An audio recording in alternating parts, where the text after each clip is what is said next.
আল্লাহ রাব্বুল আলামিনের নিয়ামতের কথা স্মরণ করে আমরা আমাদের আলোচনায় প্রবেশ করব। তৌফিক কামনা করছি আল্লাহর উপর, ওয়া তৌফিকি ইল্লা বিল্লাহ।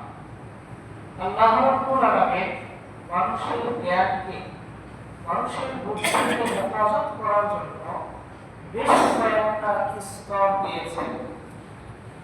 যদি আমাদের মাথায় কোনো কয়লা পড়ে অথবা বরফের টুকরা পড়ে, তাহলে প্রথমত চুল বাঁধা দেয়। চুলের বাঁধা যদি না মানে চুলকে ভেদ করে চামড়া পর্যন্ত যায়, তারপরে চামড়া বাঁধা প্রদান করে। চামড়ার বাঁধা যদি না মানে তাহলে চামড়া ভেদ করে মানুষের মাথার শক্ত হাড্ডি পর্যন্ত যায়, হাড্ডি বাঁধা দেয়। হাড্ডির বাঁধা যদি না মানে তখন হাড্ডি ভেদ করে সেটা আবার ভিতরে প্রবেশ করে, তখন আবার পাতলা আবরণ রয়েছে বেশ কয়েকটা, সে আবরণ বাঁধা দেয়। এত দূর পর্যন্ত বসতে বসতে কয়লার টুকরাও থাকার কথা না, বরফের টুকরাও থাকার কথা না। কেন? সেখানে আমাদের বুদ্ধি হেফাজত করা আছে, সেখানে আমাদের জ্ঞান আল্লাহ রাব্বুল আলামিন হেফাজত করে রেখেছে। তাহলে এই পদ্ধতি, এই স্তর যদি না থাকতো, আমাদের কোনো ঘটনা ঘটলেই, কোনো বিপদ আপদ হলেই, কোনো আঘাত লাগলেই আমাদের ব্রেন, আমাদের জ্ঞান মস্তিষ্ক বিকৃত হয়ে যেত। এইটা যাতে না হয়, এই জন্য আল্লাহ রাব্বুল আলামিন এই জ্ঞান বুদ্ধিকে হেফাজতের জন্য বেশ কয়েকটা স্তর দান করেছেন। তাহলে সেই মহান রব্বুল আলামিনের কালেমাতু শুকর আদায় করি, সবার অন্তঃস্থল থেকে পড়ি আলহামদুলিল্লাহ। আজকের জুমার খুতবা বিষয় হলো আল ইস্তিগফার, ক্ষমা চাওয়া। ইস্তিগফার শব্দের অর্থ হলো ক্ষমা চাওয়া। মানুষ ভুল করবে, ভুল করার পরে ক্ষমা চাইবে, এটাই মানুষের তবিয়তগতভাবে স্বভাব, মানুষের সৃষ্টিগতভাবে স্বভাব। তবে মানুষ মানে ভুল, মানুষ ভুলের ঊর্ধ্বে নয়। এই কথা থেকে মানুষ শুধু ভুলই করবে অথচ ক্ষমা চাইবে না, বিষয়টা এমন নয়। ভুল হবে, এই জন্যই প্রমাণ বাক্য রয়েছে আউয়ালুন নাসিন আউয়ালুন নাসিন, প্রথম মানুষ আদম আলাইহিস সালাম প্রথম ভুলের শিকার হয়েছিলেন। এই জন্য প্রমাণ রয়েছে আউয়ালুন নাসিন আউয়ালুন নাসিন, প্রথম মানুষ প্রথম ভুলের শিকার। মানুষ ভুল করবে, এ কথা ঠিক, তবে এটাও ঠিক ভুলের কারণে মানুষকে তওবা বা ইস্তিগফার করতে হবে। আরেকটি বিষয়, তওবা এবং ইস্তিগফার দুইটা পরস্পরভাবে জড়িত। তওবা অর্থ কি, ইস্তিগফার অর্থ কি, দুইটা যেন একই এবং দুইটা যেন পাশাপাশি ওতপ্রোতভাবে জড়িত। এর অর্থটা কি? এর ব্যাখ্যা করেছেন বিজ্ঞানগণ। কেউ বলেছেন তওবা এবং ইস্তিগফার দুইটা একই। তওবা এবং ইস্তিগফারের ভিতরে কোনো পার্থক্য নেই, এটা একটা মত। আরেকটা মত দিয়েছেন তওবা হলো বান্দা যখন কোনো পাপ করে, পাপ করার পরে বোঝে যে এটা ভুল হয়ে গেল, আল্লাহর নিকট তওবা করতে হবে, অনুতপ্ত হয়ে আল্লাহর নিকটে তওবা করত, নিজের ভুলকে স্বীকার করে অনুতপ্ত হয়ে ভবিষ্যতে না করার প্রতিশ্রুতি দিয়ে যে তওবা করে আল্লাহর দিকে ফিরে আসে, এর নাম হলো তওবা। আর ইস্তিগফার হলো তওবা করার পরের সময়, তওবা করার পরের সময়ে সে সব সময় ইস্তিগফার করতেই থাকে, আল্লাহ ওই যে ভুল কাজ করেছিলাম ক্ষমা হলো কিনা, আল্লাহ ওই যে ভুল কাজ করেছিলাম তওবা কবুল হলো কিনা। তওবা করার পরে সময়টাকে বলা হয় ইস্তিগফার। এতটুকুই পার্থক্য, এর চেয়ে বেশি কোনো পার্থক্য বিজ্ঞানগণ উল্লেখ করেন নাই। এই তো তওবা ও ইস্তিগফার। আমাদের আলোচ্য বিষয় হলো ইস্তিগফার নিয়ে। এই আলোচনাটি বেশ কয়েক পর্ব হবে। প্রথমত আমরা আজকে প্রথম পর্বে কোরআন থেকে যতটুকু সম্ভব ইস্তিগফার সম্পর্কে আলোচনা করার চেষ্টা করব ইনশাআল্লাহ।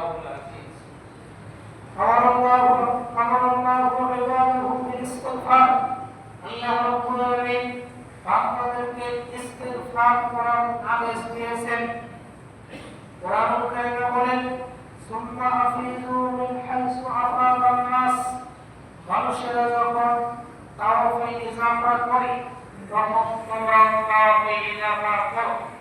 আয়াতের পরবর্তী অংশ বলা হয়েছে ওয়াস্তাগফিরুল্লাহ, তোমরা আল্লাহর নিকটে ক্ষমা প্রার্থনা করো, তোমরা আল্লাহর নিকটে ইস্তিগফার করো। কেন? ইন্নাল্লাহা গফুরুর রহিম, নিশ্চয় আল্লাহ হলেন গফুর এবং রহিম। তোমরা তওবা করলে আল্লাহ রাব্বুল আলামিন তওবা করলে ইস্তিগফার করলে আল্লাহ রাব্বুল আলামিন তওবা কবুল করবেন এবং ইস্তিগফারের কারণে যাবতীয় অন্যায় এবং পাপকে ক্ষমা করবেন। ক্ষমা করাই হলো তার একটা কাজ। এটা তার সপ্তাহগত নাম গফুর, এটা তার সপ্তাহগত নাম রহিম। তিনি ক্ষমা করার জন্য বসে আছে, ক্ষমা করাই হলো তার কাজ। তিনি প্রস্তুত হয়েছে, বান্দা যখন ক্ষমা চাইবে আল্লাহ তখন ক্ষমা করবেন। আয়াত থেকে বোঝা যায় আল্লাহ রাব্বুল আলামিন মানুষদেরকে ইস্তিগফার করার নির্দেশ প্রদান করেছেন। আল্লাহ ওয়াদাহা আহলাহু, যারা ইস্তিগফার করে আল্লাহ রাব্বুল আলামিন তাদের প্রশংসা করেছেন। আল্লাহ রাব্বুল আলামিন বলেন ওয়াল মুস্তাগফিরিনা বিল আসহাব, যারা সাহারির সময় ইস্তিগফার করে তাদের প্রশংসা করেছেন। অত্র আয়াতে ইয়াকুব আলাইহিস সালাম যখন তার পুত্ররা তাকে বলল, আব্বু আপনি আমাদের জন্য ক্ষমা প্রার্থনা করুন, তখন ইয়াকুব আলাইহিস সালাম বললেন, ইন্নী আস্তাগফিরুল্লাহ রাব্বি, আমি আমার প্রতিপালকের কাছে তোমাদের ব্যাপারে ইস্তিগফার করব।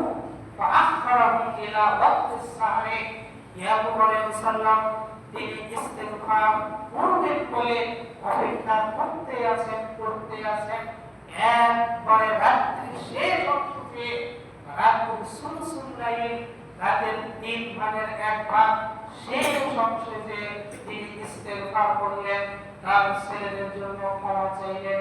ইয়াকুব আলাইহিস সালাম ইস্তিগফার করেছিলেন রাতের শেষ ভাগে। একটি গ্রামের শব্দ যেহেতু ছাত্র মহল সাহারুন হা শব্দের জবর দিয়ে হা শব্দের সুকুন দিয়ে এর কিছু পার্থক্য রয়েছে। আরো আমাদের সারা গ্রন্থ আব্দুল মাহবুব সেখানে লিপিবদ্ধ হয়েছে, সুকুন দিয়ে পড়লে অর্থ একরকম হবে আর হা শব্দে জবর দিয়ে পড়লে অর্থ আরেক রকম হবে।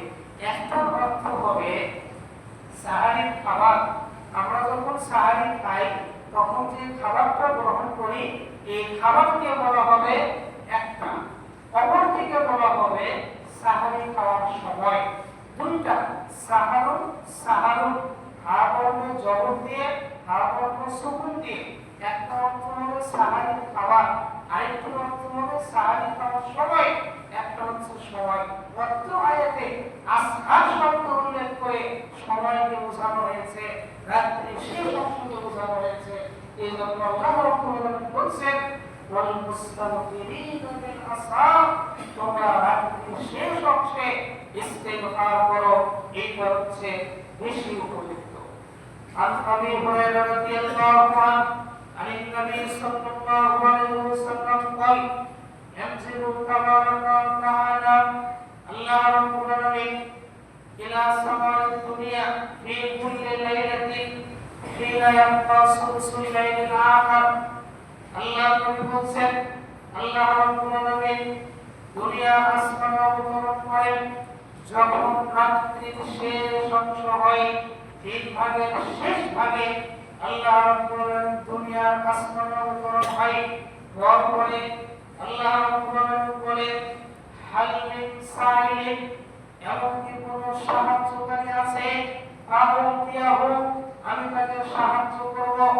হাল মিন দাইন, এমন কি কোন দায়ী আছে, সাআস্তাজিব লাহু, আমি তার পাকে সাড়া দেব। এমন কোন বান্দা আছে যে রাতের শেষ ভাবে উঠে আমার নিকটে কোন ফরিয়াদ করে, আমাকে ডাকে, সাআস্তাজিব লাহু, আমি তার পাকে সাড়া দেব। শোনো, হাল মিন মুস্তাগফির, এমন কি কোন ক্ষমা প্রার্থনাকারী আছে, ফাআগফির লাহু, আমি তার পাপকে ক্ষমা করে দেব। আমাদের বক্তব্যের বিষয়। এমন কি কোনো ইস্তেগফার আছে যে আমার নিকটে ইস্তেগফার করে বা আগফিরা লাহু, আমি তার পাপগুলো ক্ষমা করে দিব। এটা কখন? এটা হচ্ছে সুলুসুল লাইল, সাহারের সময়, রাতের শেষ অংশের সময়। ভক্ত হাদিস থেকে বোঝা যায় যদি কেউ ক্ষমা প্রার্থনা করে তাহলে সে যেন রাতের শেষ ভাবেই করে। যেমন আল্লাহর নবী বলেছেন যদি কেউ জান্নাত কামনা করে তবে সে যেন জান্নাতুল ফিরদাউস কামনা করে। আল্লাহর নবী হাদিস থেকে হাদিসের বিবরণে বোঝা যায় যদি কেউ ইস্তেগফার করে তাহলে সে যেন রাতের শেষ ভাবে ইস্তেগফার করে। ভক্ত হাদিস তার যথাযথ প্রমাণ বহন করে। আন্নাল ইস্তিগফার মিন সিফাতিল মুমিনিন, ইস্তিগফার করা এটা হচ্ছে মুমিন বান্দাদের বৈশিষ্ট্য, মুমিন বান্দাদের সিফাত। কিভাবে? আল্লাহ রাব্বুল আলামিন বলেন ওয়াল্লাযীনা ইযা ফাআলু ফাহিশাতান, মুমিন ঈমানদার ব্যক্তিরা যখন কোনো অন্যায় করে বসে, ফাহিশা কাজ করে বসে, আও যালামু আনফুসাহুম, অথবা নিজের উপরে জুলুম করে বসে, ওয়াযাকারুল্লাহ, তখন তারা আল্লাহকে স্মরণ করে, ওয়াস্তাগফিরু লিযুনুবিহিম, এবং আল্লাহর নিকটে তাদের পাপের কারণে ইস্তিগফার করে। আয়াতের বিবরণে বোঝা যায় যারা মুমিন হবে তারা অপরাধ করবে, তাদের অজান্তে জানতে বাধ্য অবাধ্য যে কোনো অবস্থাতে জুলুম হয়ে গেলে, ফাহিশা কাজ হয়ে গেলে, অন্যায় হয়ে গেলে তারা আল্লাহর নিকটে ক্ষমা চায়, তারা আল্লাহর নিকটে ইস্তিগফার করে, তারা আল্লাহর জিকির করে। এইটাই হচ্ছে মুমিনদের বৈশিষ্ট্য। পত্র আয়াতকার প্রমাণ বহন করে।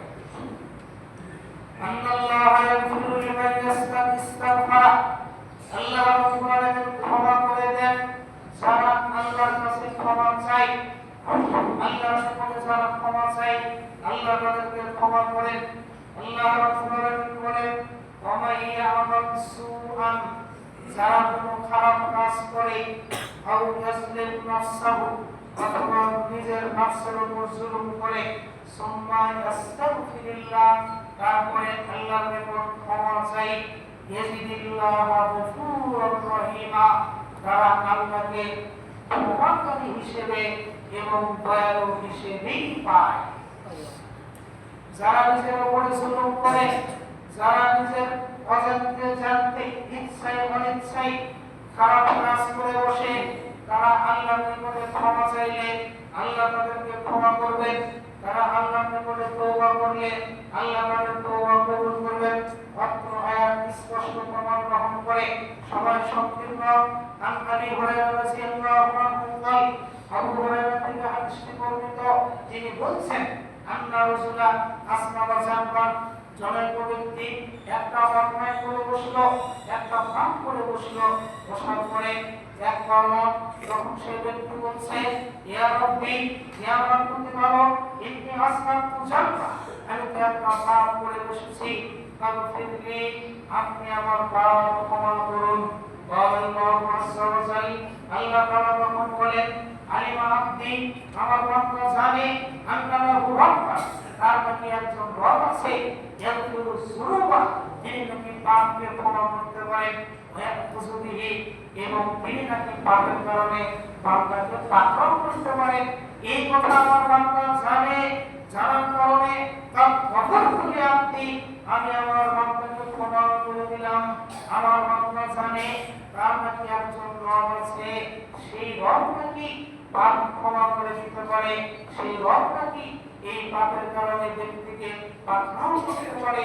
এইটা আমার বান্দা জানে, জানার পরে আমার কাছে ক্ষমা চাইলো, গফুরুল আব্দি, আমি আমার বান্দাকে ক্ষমা করে দিলাম। বলুন সুবহানাল্লাহ। হাদিসের পরের শব্দ তারপরে বলছেন এই ব্যক্তি যখন আসমানা জানবান আখার, আবার যখন পাপ করে বসে তখন আল্লাহকে বলে রব্বি, হে আল্লাহ, ইন্নী আসমাতু জানবান, আমি তো পাপ করে বসলাম, ফাগফিরলি, আপনি আমাকে ক্ষমা করে দিন। আল্লাহু আযজা ওয়া জাল, আল্লাহ তাআলা তখন বলছেন সর্বপৃথিবীর মানুষ, আলিমা আব্দি, আমার বান্দা জানে আন্নাহু রাব্বান, তার নাকি একজন রব আছে, ইয়াগফিরু যুনুবা, যেই রব তার পাপকে ক্ষমা করে দিতে পারে, আও ইয়াখুযা বিহি, অথবা পাপের কারণে ব্যক্তিকে শাস্তি দিতে পারে। এই কথা জেনে সে আমার কাছে ক্ষমা চাইল। আমি দ্বিতীয়বার তার পাপকে আবার ক্ষমা করে দিলাম। সুবহানাল্লাহ। এরপরে পাঁচ নাম্বার দুইটা অন্যায় হয়ে গেল, দ্বিতীয় অন্যায় করলো। অন্যায় করার পরে বলছে, ইয়া রাব্বি, হে আমার প্রতিপালক, ইন্নী আসলামতু শাররান, আমি তো আবার অন্যায় করে বসেছি, ফাগফিরলি, আপনি আমাকে ক্ষমা করুন। আল্লাহু আযজা ওয়া জাল, আল্লাহ তাআলা তখন বলছেন, শুনে রাখো, আলিমা আব্দি, আমার এই বান্দা জানে, আন্না লাহু রাব্বান, তার নাকি একজন রব আছে, ইয়াগফিরুয যুনুবা, যে নাকি পাপকে ক্ষমা করে দিতে পারেন, ওয়া ইয়াখুযা বিহি, এবং তিনি পাপের কারণেই নাকি বান্দাকে পাকড়াও করতে পারেন। এইটা জানার পরে সে আবারও আমার কাছে ক্ষমা চাইলো। আমি আবারও আমার বান্দাকে ক্ষমা করে দিলাম। এরপরে চতুর্থ স্টেপে বান্দা যখন আবার অন্যায় করলো, তখন আল্লাহর নিকটে আবারও একই কথা বলছে। আল্লাহ রাব্বুল আলামিন চতুর্থবার বলছে, শোনো, আলিমা আব্দি, আমার বান্দা জানে, আন্না লাহু রাব্বান, তার একজন রব আছে, ইয়াগফিরুয যুনুবা, তিনি পাপকে মিটিয়ে দেন, ওয়া ইয়াখুযা বিহি, এবং পাপের কারণে বান্দাকে পাকড়াও করেন। শুনে রাখো, গফরতু লিআব্দি মা শাআ, আমার বান্দা যেই পাপ করুক না কেন, আমার বান্দা যত পাপ করুক না কেন, যেই কাজই করুক না কেন, যত বড় অন্যায় করুক না কেন, সব গফরতু লিআব্দি, আমি আমার বান্দাকে ক্ষমা করে দিলাম। সুবহানাল্লাহ। এই হাদিসের তাফসীর, আয়াতের তাফসীর হাদিসের মাধ্যমে স্পষ্ট হয়ে যায়, বান্দা যদি কোনো পাপ করে, একবার কেন, দুইবার কেন, তিনবার কেন, যতবারই হোক না কেন, পাপ করলে আল্লাহর নিকটে ক্ষমা চাইবে, আল্লাহ রাব্বুল আলামিন তার ক্ষমা করে দিবেন। قال الإمام قرطبي رحمه الله, ইমাম কুরতুবী রাহিমাহুল্লাহ তাফসীরে কুরতুবীর ভিতরে উল্লেখ করেছেন, আন্না রাজুলান শাকা ইলা হাসান আল বাসরি, জনৈক ব্যক্তি হাসান বাসরির নিকটে আসলেন, আসার পরে অভিযোগ করছেন, আনিল জাফরি, অনাবৃষ্টির অভিযোগ করছেন, বৃষ্টি হয় না, মাটি ফেটে গেল, এত তীব্র রোদ এবং গরমের কারণে ফল-ফলাদি ভালোভাবে ফলায় না, এবং হাসান বসরির নিকটে অভিযোগ নিয়ে আসলো, আনিল জাফরি, অনাবৃষ্টির কারণে। قال الحسن البصري, হাসান বসরি বলছেন, ইস্তাগফিরুল্লাহ, আল্লাহর নিকট ক্ষমা চাও, আল্লাহর নিকট ক্ষমা চাও। এই বলে তিনি চলে গেলেন। রাসূলুল্লাহ আখার শাকান ইলাইহি, অন্য ব্যক্তি আসলো, তার কাছে অভিযোগ করলো, আমি ফাকরি, অভাবে, দরিদ্রতা, যে আমি খুবই অভাবী ব্যক্তি, আমার আর্থিক সচ্ছলতা নেই, আমি খুবই অসহায়, আমাকে আপনি কিছু করুন, আমার ব্যাপারে কোনো ব্যবস্থা নেই। তখন হাসান বসরি বলছেন, ইস্তাগফিরুল্লাহ, আল্লাহর নিকট ক্ষমা প্রার্থনা করুন। আরেকজন ব্যক্তি আসলো, আসার পরে উনি অভিযোগ করছে, কুল্লাহ আইয়াসুকানিয়া সুরিয়া, আপনি আল্লাহর নিকট দোয়া করুন, আল্লাহ যেন আমাকে একটা সন্তান দান করে। তখন হাসান বসরি বলছেন, ইস্তাগফিরুল্লাহ, আল্লাহর নিকট ক্ষমা প্রার্থনা করো। প্রশ্নকারী তিনজন, প্রশ্ন হলো তিন রকম। প্রথম প্রশ্ন ছিল অনাবৃষ্টির কারণে, দ্বিতীয় প্রশ্ন হলো অভাবের কারণে, তৃতীয় প্রশ্ন হলো, তৃতীয় অভিযোগ হলো যে সন্তান দানের ব্যাপারে। এরকম ভাবে অভিযোগ পেশ করলো হাসান বসরিকে। তিনি তিনটা একই উত্তর দিলেন, ইস্তাগফিরুল্লাহ, আল্লাহর নিকট ক্ষমা প্রার্থনা করো। এবার প্রশ্ন করা হলো, আপনি কেন একই উত্তর প্রদান করছেন, ইস্তেগফারের কথা কেন বলছেন? যখন হাসান বসরিকে এই প্রশ্ন করা হলো, তখন হাসান বসরি বলছে, শোনো, আল্লাহু আযজা ওয়া জাল, আল্লাহ তাআলা বলেছেন, কি বলেছেন? কুনতুস্তাগফিরুল্লাহ, কুনতুস্তাগফিরু রাব্বাকুম, তোমরা তোমাদের প্রতিপালকের নিকট ইস্তেগফার করো, ইন্নাহু কানা গফফারা, তিনি তোমাদেরকে ক্ষমা করে দিবেন। এবার শুনে রাখো, আমার কাছে তিনজন ব্যক্তি এসেছে, তাদের ব্যক্তিতে কোরআনের আয়াত রয়েছে সুস্পষ্ট ভাবে। প্রথম ব্যক্তি প্রশ্ন করেছে, অনাবৃষ্টির কারণে আপনি দোয়া করুন, আল্লাহ তাআলা যেন বৃষ্টি দেন। আপনি বলুন অনাবৃষ্টির কারণে ফল-ফলাদি নষ্ট হয়ে গেল, ফসল ভালোভাবে জন্মায় না, এরকম অবস্থাতে আমরা কি করব?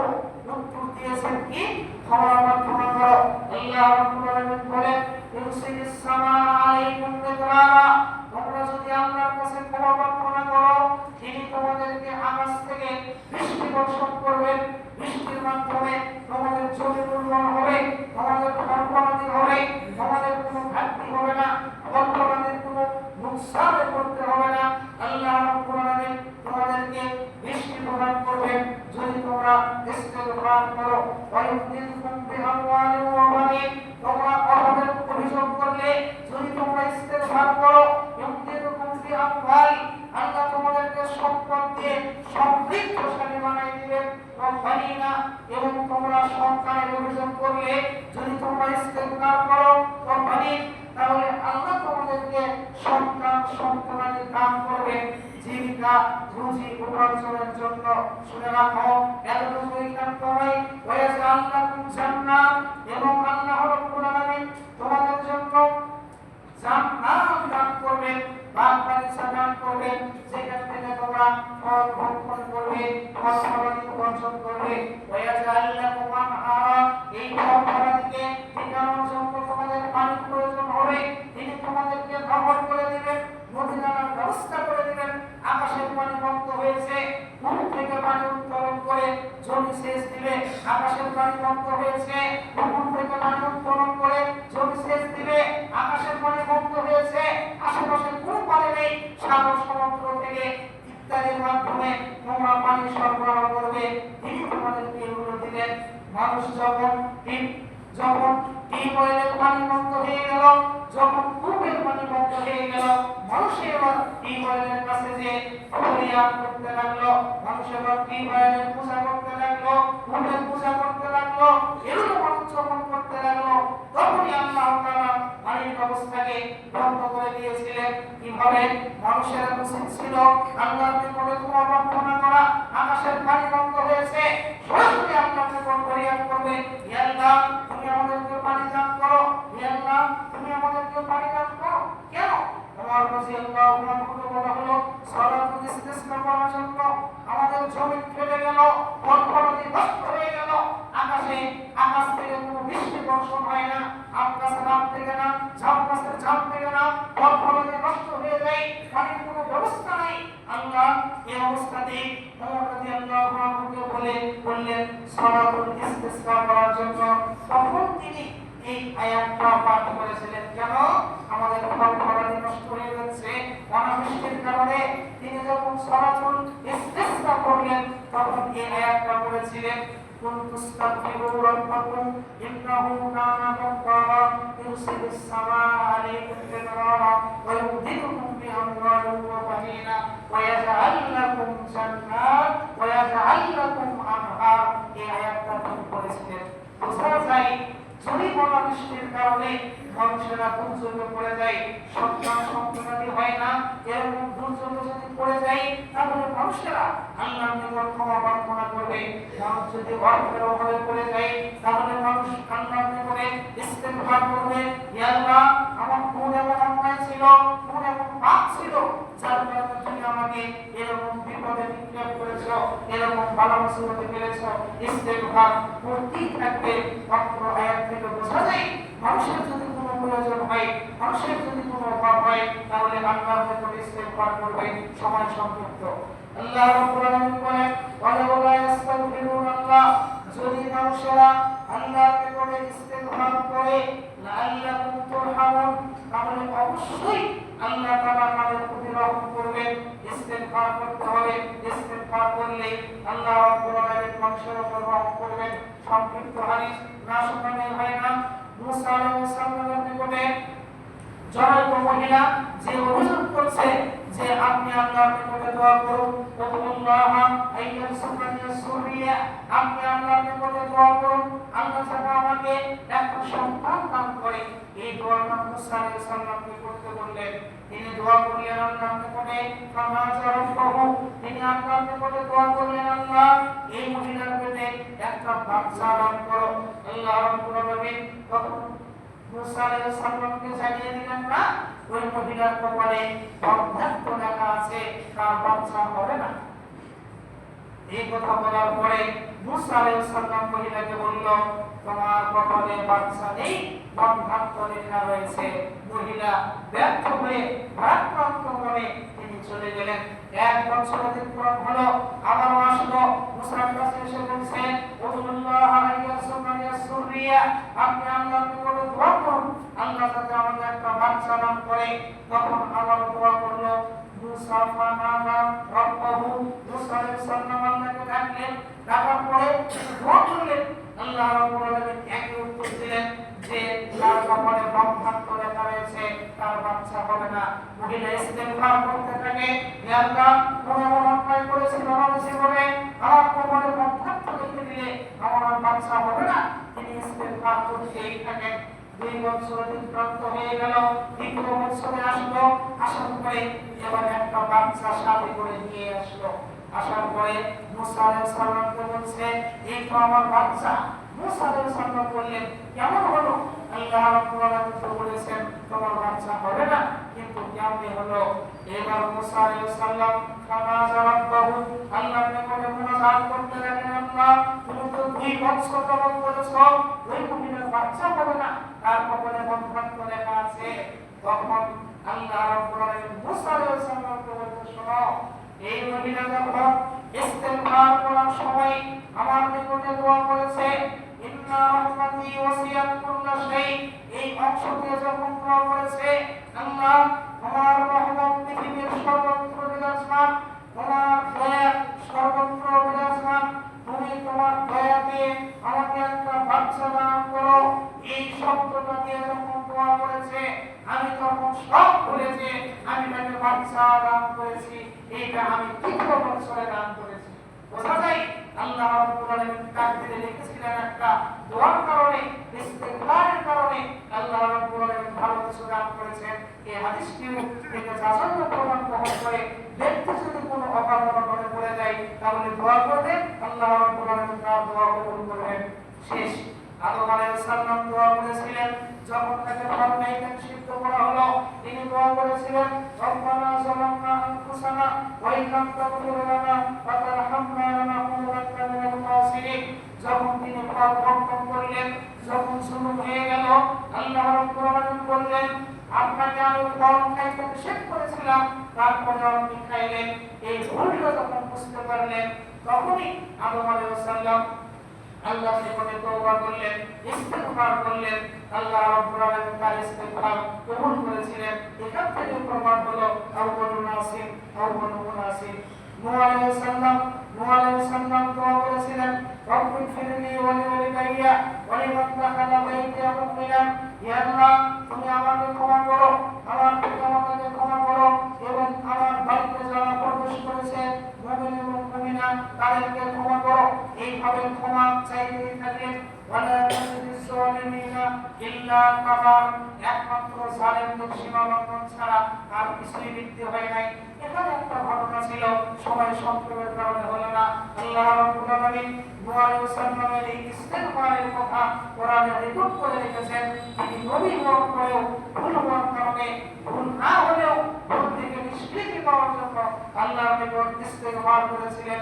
মাত্র আয়াত তার প্রমাণ গ্রহণ করে মুসা আলাইহিস সালাম কিবতীকে হত্যা করার কারণে এক কাম করে যখন হত্যা করে দিলেন, পরবর্তীতে ভুল বুঝতে পারলেন, আল্লাহর নিকট ক্ষমা চাইলেন, রব্বি ইন্নী যালামতু নাফসি ফাগফিরলি, হে আল্লাহ আমি নিজের প্রতি জুলুম করেছি, আপনি আমাকে ক্ষমা করুন।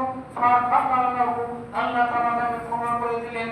হুয়াল গফুরুর রহিম, আল্লাহ হচ্ছেন ক্ষমাশীল এবং দয়ালু। মুসা আলাইহিস সালাম ভুলের কারণে আল্লাহর নিকট ইস্তেগফার করেছেন। শুআয়ব আলাইহিস সালাম ভুলের কারণে আল্লাহর নিকট ইস্তেগফার করেছেন। ওয়াস্তাগফিরু রাব্বাকুম, তোমরা তোমাদের প্রতিপালকের নিকট ইস্তেগফার করো, সুম্মা তুবু ইলাইহি, এবং তার নিকটে তওবা করো, ইন্না রাব্বি রহিমুর ওয়াদুদ, তোমাদের প্রতিপালক নিশ্চয় আমার রব হচ্ছে দয়ালু এবং পরম করুণাময়। ইস্তেগফার এবং তওবা এই দুইটা শব্দ এখানে নিয়ে আসা হয়েছে। ইস্তেগফার শব্দের অর্থ হলো বান্দা যে ভুল করেছে তার ক্ষমা চাইবে। তওবা শব্দের অর্থ হলো তার পরবর্তী যত কাজ করবে সব কাজ যেন আল্লাহর নৈকট্য লাভের জন্য হয়, কোনো অন্যায় কোনো জুলুম বশত কোনো কাজ যাতে না হয়। এই দুইটা শব্দ উল্লেখ করার হিকমত এখানে রয়েছে। আল্লাহ রাব্বুল আলামিন আমাদেরকে দিন কর্ম বুঝে সঠিকভাবে করার তৌফিক দান করুন। সবাই বলি আল্লাহুম্মা আমিন।